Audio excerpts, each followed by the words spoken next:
welcome to this, and this is my review, as the title says, of the NWA Wrestling Showcase, Episode 2 of Season 2, I guess we'll call it Season 2, which is up now on the NWA Wrestling Showcase, the NWA Wrestling website. They have it up there.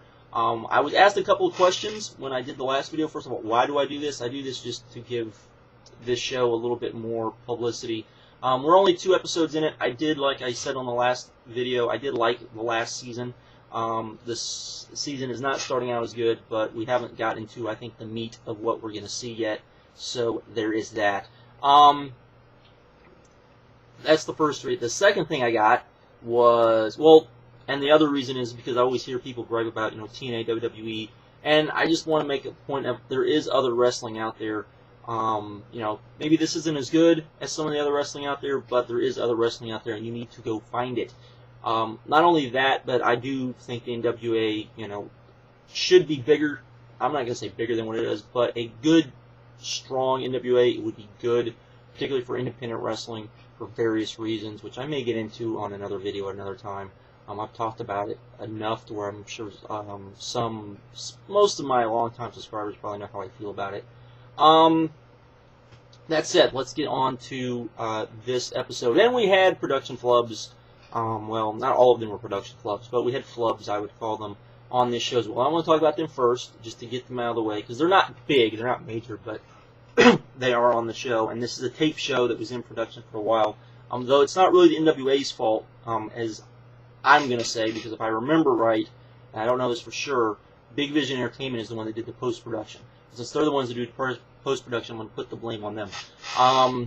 We started off with, if you haven't seen the show, there's a nice little intro, which is very good, I would say. And they did the little intro, and of course last week they said the wrong announcers were on the show, and Brent Albright was on the show, and he wasn't apparently on the show. This time, there was only one, and it was Mike DiBiase, and they got to Mike DiBiase, and I believe he pronounced his name Mike Dibasi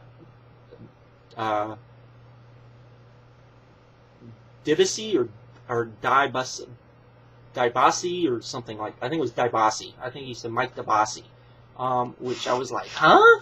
What? But anyways, other than that, that was the only flub there. And then we started the show, and as soon as we started the show, there were audio problems. Yes, Marquez was talking, and we could not hear what he said. Not that I don't think what he said was all that important. I don't think we missed anything too important. It was just him introducing Adam Pearce. He introduced Adam Pearce. Adam Pearce came out, did a great promo. I would call it great, but did a good promo. Much better than the one he did last week, or the one we saw last week, which kind of talked about, him wanting Blue Demon and kind of getting himself over as a heel. Then Vanderpyle took the mic, said, he's not the only guy I represent. He brought out Joey Ryan, and Joey Ryan began to wrestle Willie Mack. And this was an okay match, I guess. I would call it okay. It was kind of a subpar match, I felt. It felt like it should have been a prolonged squash, and instead it was more of just a short match, which didn't really work as well, in my opinion. But it was okay. For that, it didn't seem to do either guy any wonders, as Willie Mack didn't look good, and Joey Ryan didn't feel like it just kind of fell flat, in my opinion.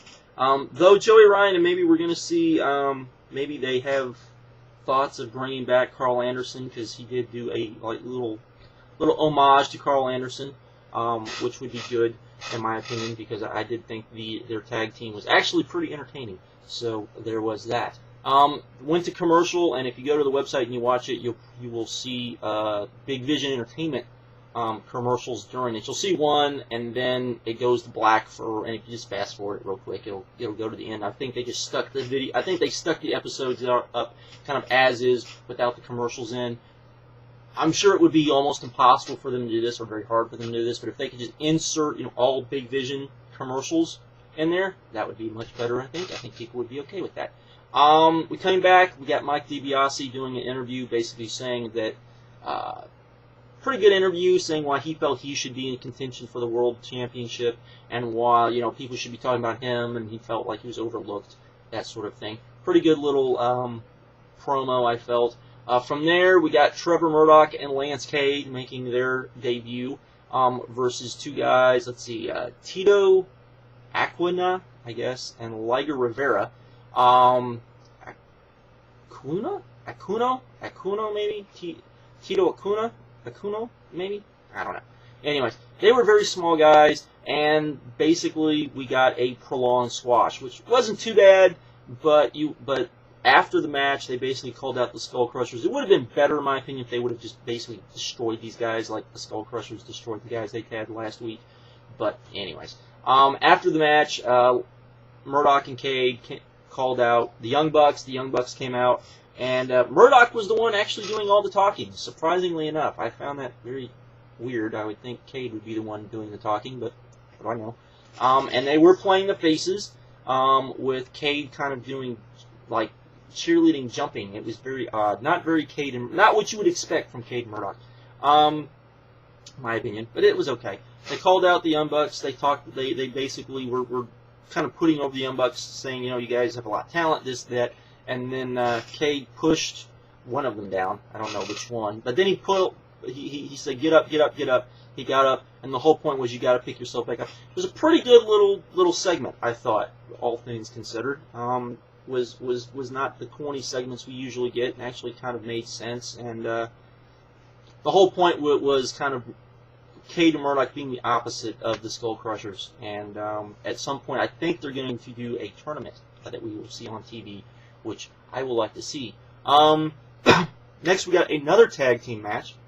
The Border Patrol, which are supposed to be like the Minutemen, if you know who the Minutemen are, the guys that, the non-police officers that control the Mexican-American border, trying to send illegals back, taking on two Lucha Libre guys who I will not even try to pronounce their names. Well, I will not even try to pronounce their names. And this was, again, kind of a prolonged squash. This was a little better, though. I would say it was a prolonged squash, as the Lucha Libre guys did get some moves in and did look okay. The Border Patrol was supposed to be kind of heelish type of guys. Supposed to be. I will get back to that later. And the story of this was that Blue Demon was going to defend the title on the main event against a young Lucha Libre, but guy, Latino guy, Hispanic guy, whatever you want to say. And the Border Patrol basically accosted him in that web match, and he had disappeared, apparently. So, there we go. They won. That was that. Then we had Kussion versus Tristan Gallo, and this was probably the match of the night, actually. And it was a fairly fast-paced, little fun match. Nothing great. Was just kind of okay. Was kind of there, but was kind of enjoyable. We got some dives. We got some high spots. We got some pretty good back and forth action. We got a nice little finisher from Tristan Gallo, and it worked. I liked it. Moving on. Then we got the Border Patrol got their way, and Blue Demon was fed up with the Border Patrol's heelish antics, and so the Border Patrol was going to get one of their guys to take on Blue Demon in a non-title match. So, but it was one of the guys that had wrestled before, which is kind of odd, because there's a third member who kind of plays as their leader, but apparently he's also a good wrestler, they talked about. And Blue Demon and him wrestled for a while. Blue Demon won. Blue Demon was not over, as the Border Patrol was actually over more than Blue Demon, as there was lots of USA chants and all sorts of those types of things. NWA might want to, on these second tapings, give out a few more tickets to Latinos, if they're, that's why the Blue Demon is champion, just for that reason. So they may want to give out some little bit more so that sort of thing doesn't happen. But they ran with it, and it was okay, and Blue Demon was basically like, oh, okay, who cares? And, hey, that's kind of the way to work on it. And, but we ended the show, Border Patrol lost, and it set up the Border Patrol's main guy, their leader, and Blue Demon, a little feud going on there. So it was that. So storyline-wise, it actually wasn't too bad.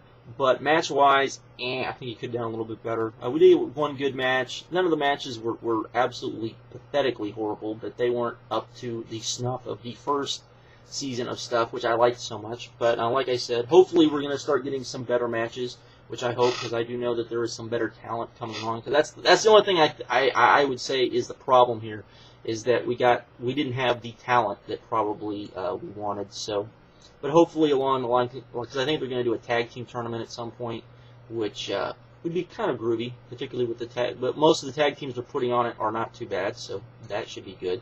But anyways, that is that for that. I believe, I don't know, did I talk about this? Well, if I didn't, I'll just talk about it again. I was asked about the show and when you can watch the show, as far as being there live, because they are going to do more tapings March 7th and 8th in Hollywood, California at the Columbia Square Studios. If you go to the NWAWrestling.com website, they have all the information there. They will even send you free tickets if you ask for them. And so there you go. And so you can go watch some free wrestling and for 2 days, and might not be too bad of an idea. But anyways, that is this. Like I said, not as good as I would even say. I would say last week's was a little bit better of a show, and neither of these shows have been, in my opinion, as probably good as the last season of shows. Yet we'll have to wait and see. But I'm sure this will be put up on YouTube soon. If not, you can go to the NWA website, and it's up there now. It works, unlike last week's. So, and I will probably stick this on with the when they stick up their show. I might put this on there as well as a video, as a response, just to be nice and try to give them some views. But anyways, that is it for this. I am out, and later.